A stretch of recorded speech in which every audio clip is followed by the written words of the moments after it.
श्री विष्णु पुराण प्रथम अंश अध्याय 12।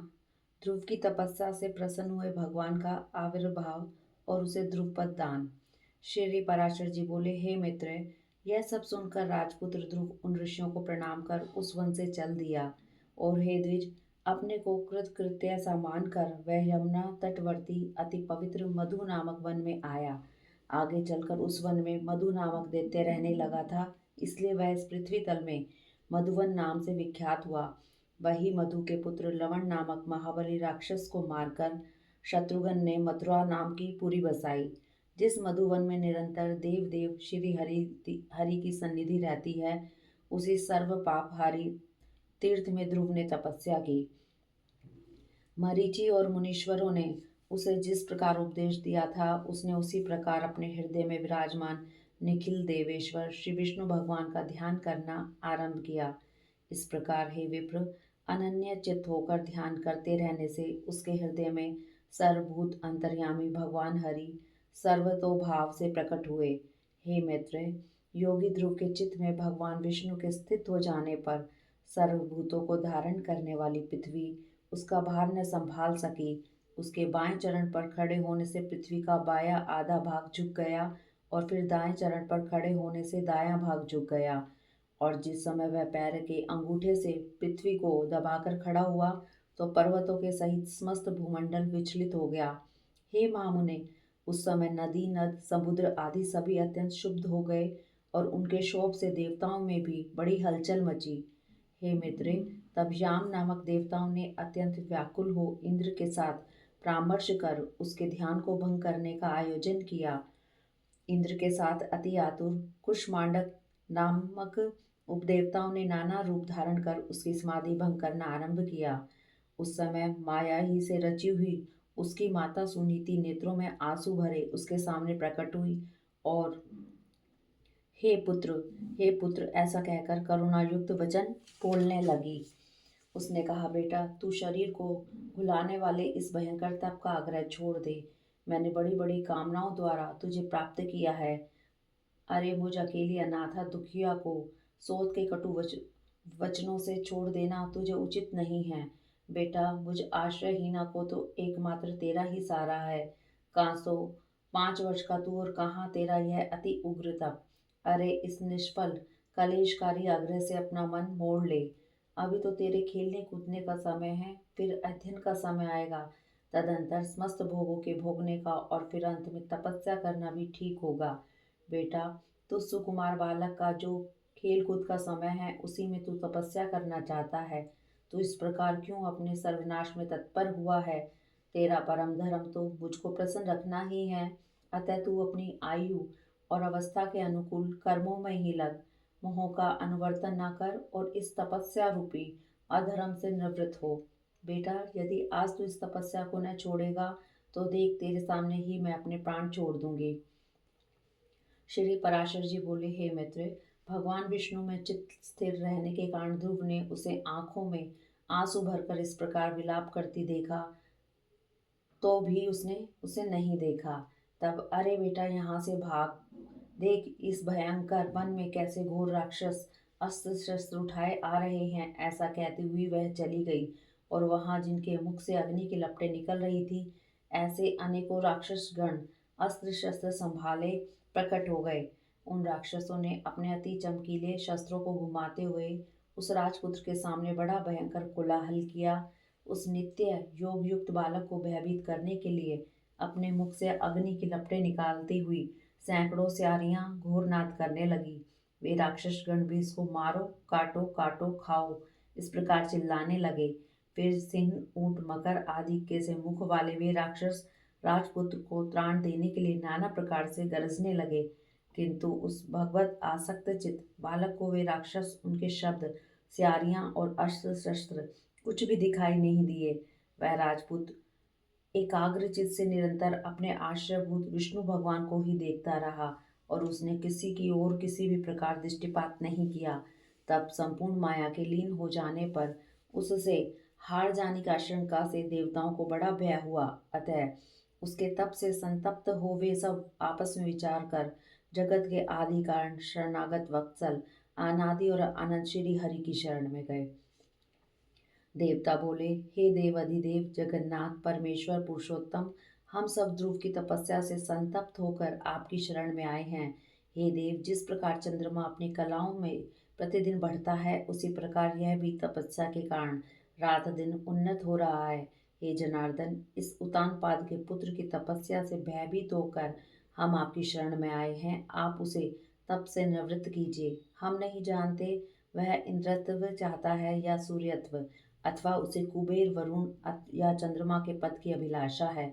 अतः ईश, आप हम पर प्रसन्न हुए और उस उतानपाद के पुत्र को तप से निवृत्त करके हमारा हृदय का कांटा निकालिए। श्री भगवान बोले, हे सुरगण, उसे इंद्र सूर्य वरुण अथवा कुबेर आदि किसी के पद की अभिलाषा नहीं है। उसकी तो कुछ इच्छा है तो वह मैं पूर्ण करूंगा। हे देवगण, तुम निश्चिंत होकर इच्छानुसार अपने अपने स्थानों को जाओ। मैं तपस्या में लगे हुए उस बालक को निवृत्त करता हूँ। श्री पराशर जी बोले, देव अधिदेव भगवान के ऐसा कहने पर इंद्र आदि समस्त देवगण उन्हें प्रणाम कर अपने अपने स्थानों को गए। सर्वात्मा भगवान हरि ने भी ध्रुव की तपस्या से प्रसन्न हो उसके निकट चतुर्भुज रूप से जाकर इस प्रकार कहा। श्री भगवान बोले, हे उतानपाद के पुत्र ध्रुव, तेरा कल्याण हो। मैं तेरी तपस्या से प्रसन्न होकर तुझे वर देने के लिए प्रकट हुआ हूँ। हे सुव्रत, तू वर मांग। तूने संपूर्ण बाह्य विषयों से उपरत होकर अपने चित्त को मुझ में ही लगा दिया है, अतः मैं तुझसे अति संतुष्ट हूँ। अब तू अपनी इच्छा अनुसार श्रेष्ठ वर मांग। श्री पराशर जी बोले, देव अधिदेव भगवान के ऐसे वचन सुनकर बालक ध्रुव ने आंखें खोली और अपनी ध्यान अवस्था में देखे हुए भगवान हरि को साक्षात अपने सम्मुख खड़े देखा।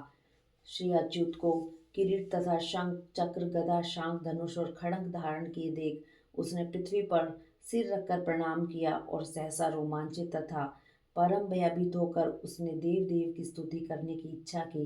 किंतु इनकी स्तुति करने के लिए मैं क्या कहूँ, क्या कहने से इनका स्तवन हो सकता है, यह न जानने के कारण वह चित्त में व्याकुल हो गया और अंत में उसने उन देव देव की ही शरण ली। ध्रुव ने कहा, भगवान, आप यदि मेरी तपस्या से संतुष्ट हैं तो मैं आपकी स्तुति करना चाहता हूँ। आप मुझे यही वर दीजिए जिससे मैं स्तुति कर सकूं। हे देव, जिसकी गति ब्रह्मा आदि वेद वेदज्ञ जन भी नहीं जानते, उन्हें आपका मैं बालक कैसे स्तवन कर सकता हूँ। किंतु हे प्रभु, आपकी भक्ति से द्रवीभूत हुआ मेरा चित्त आपके चरणों की स्तुति करने में प्रवृत्त हो रहा है, अतः आप इसे उसके लिए बुद्धि प्रदान कीजिए। श्री पराशर जी बोले, हे द्विजवर्य, तब जगतपति गोविंद ने अपने सामने हाथ जोड़े खड़े हुए उस उतानपाद के पुत्र को अपने वेदमय शंख के अंत वेदांतमय भाग से छू दिया। तब तो एक क्षण में ही वह राजकुमार प्रसन्न मुख से अति विनीत हो सर्वभूत अधिष्ठान की श्री अच्युत की स्तुति करने लगा। ध्रुव बोले, पृथ्वी जल अग्नि आयु वायु आकाश मन बुद्धि अहंकार और मूल प्रकृति, ये सब जिनके रूप हैं, उन भगवान को मैं नमस्कार करता हूँ जो अति शुद्ध सूक्ष्म सर्वव्यापक और प्रधान से भी परे हैं। वह पुरुष जिनका रूप है, उन गुण भोक्ता परम पुरुष को मैं नमस्कार करता हूँ।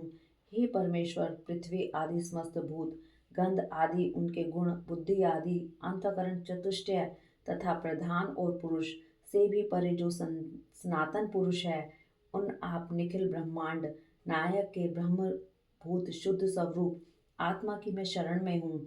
हे सर्वात्मन, हे योगियों के चिंतनीय व्यापक और वर्धनशील होने के कारण आपका जो ब्रह्म नामक स्वरूप है, उस विकार रहित रूप को मैं नमस्कार करता हूँ। हे प्रभु, आप हजारों मस्तक वाले, हजारों नेत्रों वाले और हजारों चरणों वाले परम पुरुष हैं।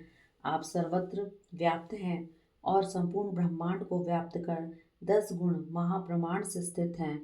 हे पुरुषोत्तम, भूत और भविष्यत जो कुछ पदार्थ हैं वे सब आप ही हैं, तथा विराट सवराट सम्राट और अधिपुरुष आदि भी सब आप ही से उत्पन्न हुए हैं। वे ही आप इस पृथ्वी के नीचे ऊपर इधर उधर सब और बढ़े हुए हैं। यह संपूर्ण जगत आप ही से उत्पन्न हुआ है तथा आप ही से भूत और भविष्य हुए हैं। यह संपूर्ण जगत आपके स्वरूप ब्रह्मांड के अंतर्गत है, जिसमें सभी पुरोडाशों का हवन होता है। वह यज्ञ पृषदाज्य तथा दो प्रकार के पशु आप ही से उत्पन्न हुए हैं। आप ही से ऋक्, साम और गायत्री आदि छंद प्रकट हुए हैं। आपसे ही यजुर्वेद का प्रादुर्भाव हुआ है और आपसे ही अश्व तथा एक और दांत वाले महिष आदि जीव उत्पन्न हुए हैं। आपसे ही गौ, बकरियों, भेड़ों, मृगों की उत्पत्ति हुई है। आप ही के मुख से ब्राह्मण, बहुओं से क्षत्रिय, जंघाओं से वैश्य और चरणों से शूद्र प्रकट हुए हैं तथा आप ही के नेत्रों से सूर्य, प्राण से वायु, मन से चंद्रमा, भीतरी छिद्र से प्राण, मुख से अग्नि, नाभि से आकाश, सिर से स्वर्ग, श्रोत्र से दिशाएं और चरणों से पृथ्वी आदि उत्पन्न हुए हैं। इस प्रकार हे प्रभु, यह संपूर्ण जगत आप ही से प्रकट हुआ है। जिस प्रकार नन्हे से बीज में बड़ा भारी वट वृक्ष रहता है, उसी प्रकार प्रलय काल में यह संपूर्ण जगत बीज स्वरूप आप ही में लीन रहता है। जिस प्रकार बीज से अंकुर रूप में प्रकट हुआ वट वृक्ष बढ़कर अत्यंत विस्तार वाला हो जाता है, उसी प्रकार सृष्टि काल में यह जगत आप ही से प्रकट होकर फैल जाता है। हे ईश्वर, जिस प्रकार केले का पौधा छिलके और पत्तों से अलग दिखाई नहीं देता, उसी प्रकार जगत से आप पृथक नहीं हैं, वह आप ही में स्थित देखा जाता है। सबके आधारभूत आप में हार्दिनी, निरंतर आह्लादित करने वाली और संधिनी, विच्छेद रहित संवित विद्या शक्ति अभिन्न रूप से रहती है। आप में विषयजन्य आहाद तथा ताप देने वाली सात्विकी या तामसी अथवा उभय मिश्रा राजसी कोई भी संवित नहीं है, क्योंकि आप निर्गुण हैं। आप कार्य दृष्टि से पृथक रूप और कारण दृष्टि से एक रूप हैं। आप ही भूत सूक्ष्म हैं और आप ही नाना जीव रूप हैं। हे भूत अंतरात्मन, ऐसे आपको मैं नमस्कार करता हूँ। योगियों के द्वारा अंतःकरण में आप ही मैं तत्व, प्रधान पुरुष, विराट, सम्राट और सवराट आदि रूपों से भावना की जाते हैं और क्षयशील पुरुषों में आप नित्य अक्षय हैं। आकाश आदि सर्वभूतों में सार अर्थात उनके गुण स्वरूप आप ही हैं। समस्त रूपों को धारण करने वाले होने से सब कुछ आप ही हैं। सब कुछ आप ही से हुआ है, अतः सबके द्वारा आप ही हो रहे हैं, इसलिए आप सर्वात्मा को नमस्कार है। हे सर्वेश्वर, आप सर्वात्मन हैं, क्योंकि संपूर्ण भूतों में व्याप्त हैं, अतः मैं आपसे क्या कहूँ, आप स्वयं ही सब हृदय स्थित बातों को जानते हैं। हे सर्वात्मन, हे सर्वभूतेश्वर, हे सब भूतों के आदि स्थान, आप सर्वभूत रूप से सभी प्राणियों के मनोरथों को जानते हैं। हे नाथ, मेरा जो कुछ मनोरथ था वह तो आपने सफल कर दिया, और हे जगतपते, मेरी तपस्या भी सफल हो गई, क्योंकि मुझे आपका साक्षात दर्शन प्राप्त हुआ। श्री भगवान बोले, हे ध्रुव, तुमको मेरा साक्षात दर्शन प्राप्त हुआ, इससे अवश्य ही तेरी तपस्या तो सफल हो गई, परंतु हे राजकुमार, मेरा दर्शन भी तो कभी निष्फल नहीं होता, इसलिए तुझको जिस वर की इच्छा हो वह मांग ले। मेरा दर्शन हो जाने पर पुरुष को सभी कुछ प्राप्त हो जाता है। ध्रुव बोले, हे भूत भव्य ईश्वर भगवान, आप सभी के अंतःकरण में विराजमान हैं। हे भगवान, मेरे मन की जो कुछ अभिलाषा है वह क्या आपसे छिपी हुई है? तो भी हे देवेश्वर, हे दुर्विनीत, जिस अति दुर्लभ वस्तु की हृदय से इच्छा करता हूँ, उसे आपकी आज्ञा अनुसार आपके प्रति निवेदन करूँगा। हे समस्त संसार को रचने वाले परमेश्वर, आपके प्रसन्न होने पर क्या दुर्लभ है? इंद्र भी आपके कृपा कटाक्ष के फल रूप से ही त्रिलोकी को भोगता है। प्रभु, मेरी सौतेली माता ने गर्व से अति बढ़ बढ़कर मुझसे यह कहा था कि जो मेरे उदर से उत्पन्न नहीं है, उसके योग्य यह राज आसन नहीं है। अतः हे प्रभु, आपके प्रसाद से मैं उस सर्वोत्तम एवं अव्यय स्थान को प्राप्त करना चाहता हूँ, जो संपूर्ण विश्व का आधारभूत हो। श्री भगवान बोले, अरे बालक, तूने अपने पूर्व जन्म में भी मुझे संतुष्ट किया था, इसलिए तू जिस स्थान की इच्छा करता है उसे अवश्य प्राप्त करेगा। पूर्व जन्म में तू एक ब्राह्मण था और मुझ में निरंतर एकाग्रचित रहने वाला, माता पिता का सेवक और सब धर्म का पालन करने वाला था।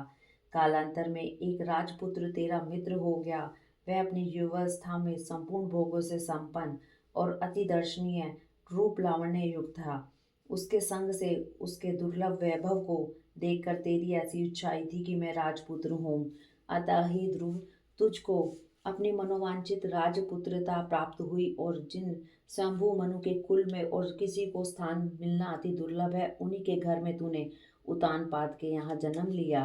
अरे बालक, औरों के लिए यह स्थान कितना ही दुर्लभ हो, परंतु जिसने मुझे संतुष्ट किया है उसके लिए तो यह अत्यंत तुच्छ है। मेरी आराधना करने से तो मोक्ष पद भी तत्काल प्राप्त हो जाता है। फिर जिसका चित्त निरंतर मुझ में ही लगा हुआ है, उसके लिए स्वर्ग आदि लोकों का तो कहना ही क्या है। हे ध्रुव, मेरी कृपा से तू निसंदेह उस स्थान में, जो त्रिलोकी में सबसे उत्कृष्ट है, संपूर्ण ग्रह और तारामंडल का आश्रय बनेगा। हे ध्रुव, मैं तुझे यह ध्रुव स्थान देता हूँ, जो सूर्य, चंद्र, मंगल, बुध, बृहस्पति, शुक्र और शनि आदि ग्रहों, सभी नक्षत्रों, सप्तऋषियों और संपूर्ण विमानचारी देवगणों से ऊपर है। देवताओं में से कोई तो केवल 4 युग तक और कोई एक मनवंतर ही रहते हैं, किंतु तुझे मैं एक कल्प तक की स्थिति देता हूँ। तेरी माता सुनीति भी अति स्वच्छ तारा रूप से उतने ही समय तक तेरे पास एक विमान पर निवास करेगी, और जो लोग समाहित चित्त से सायंकाल और प्रातःकाल के समय तेरा गुण कीर्तन करेंगे, उनको महान पुण्य होगा। श्री पराशर जी बोले, हे महामते, इस प्रकार पूर्व काल में जगतपति देवाधिदेव भगवान जनार्दन से वर पाकर ध्रुव उस अति उत्तम स्थान में स्थित हुए। हे मुने, अपने माता पिता की धर्म पूर्वक सेवा करने से तथा द्वादश अक्षर मंत्र के महात्म्य और तप के प्रभाव से उनके मान, वैभव एवं प्रभाव की वृद्धि देखकर देव और असुरों के आचार्य शुक्रदेव ने ये श्लोक कहे हैं। अहो, इस ध्रुव के तप का कैसा प्रभाव है, इनकी तपस्या कैसा अद्भुत फल है, जो इस ध्रुव को ही आगे रखकर सप्त ऋषिगण स्थित हो रहे हैं। इसकी यह सुनीति नाम वाली माता भी अवश्य ही सत्य और हितकर वचन बोलने वाली है। संसार में ऐसा कौन है जो इसकी महिमा का वर्णन कर सके। जिसने अपनी कोख में उस ध्रुव को धारण करके त्रिलोकी का आश्रयभूत अति उत्तम स्थान प्राप्त कर लिया, जो भविष्य में भी स्थिर रहने वाला है। जो व्यक्ति ध्रुव के इस दिव्य लोक प्राप्ति के प्रसंग का कीर्तन करता है, वह सब पापों से मुक्त होकर स्वर्ग लोक में पूजित होता है। वह स्वर्ग में रहे अथवा पृथ्वी में कभी अपने स्थान से च्युत नहीं होता तथा समस्त मंगलों से भरपूर रहकर बहुत काल तक जीवित रहता है। इति श्री विष्णु पुराणे प्रथम अंशे द्वादश अध्याय।